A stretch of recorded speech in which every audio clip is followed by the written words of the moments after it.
Brushes have been used as tools for centuries. Most early brushes were made with hair from either people or animals. The most common needs for brushes involved cleaning, grooming, or painting. Although this remains true today, the types of brushes out there are astounding and can be used in all types of applications. Brushes are used all over the planet and beyond. People use brushes for a lot of different things today. A lot of them are using it at home for cleaning, as a broom, in the kitchens, they're using it as cosmetic brushes. They're doing all sorts of things with brushes, toothbrushes, hair brushes, just all sorts of things. We've literally sent brushes to the moon. We've sent brushes to Mars. We use brushes used on the space shuttle, for the military, aerospace, electronics industries, things that nobody'd ever think of, but they're used, and they don't always clean. A lot of times they're moving things. For instance, we make a brush that's used in the pharmaceutical industry, and it moves pills down a conveyor line. Let's find out how the uses of brushes have changed over the years.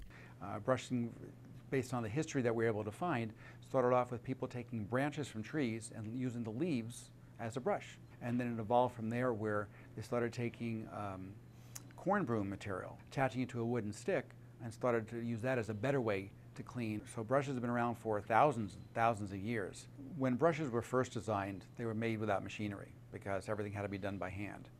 Today we're able to make brushes where we have machines that run at very high speed with robotics, with all sorts of things, where a brush is made in seconds compared to what would have been maybe even hours in the old days.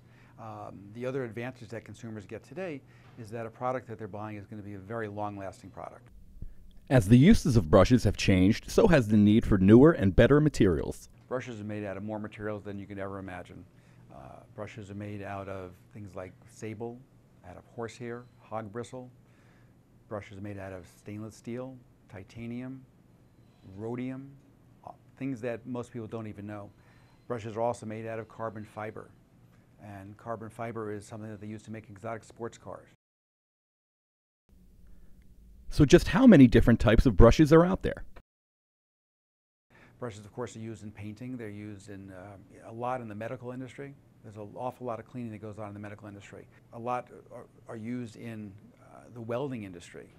Brushes are used for seals. If you go to an escalator, you'll see brushes along an escalator on the sides to keep your feet or your clothing from getting caught. And so every day they're looking for a different way to do things. Sometimes it's a minor modification of an existing product. Other times it's totally from scratch where you have to build something, make a new mousetrap. So it really just depends on what the customer is looking for. What does the average customer look for in a brush, and how can they be sure they are using the proper brush to fit the job? It doesn't matter what type of brush it is. They have to look for the most important thing, which is how well that brush will work for their application. They should never be buying the cheapest one, not necessarily the most expensive one, but whichever one's going to work the best. The most important thing is to know that not all brushes are the same or created equal. When you have a brush that is not made well or made with poor materials or just poorly constructed, you set yourself up for a disaster. America became a great country because of its manufacturing capabilities. We had the ability to make things that nobody else in the world could make. We made them quicker, faster, engineered them better, and made great products. And today, we're still doing that.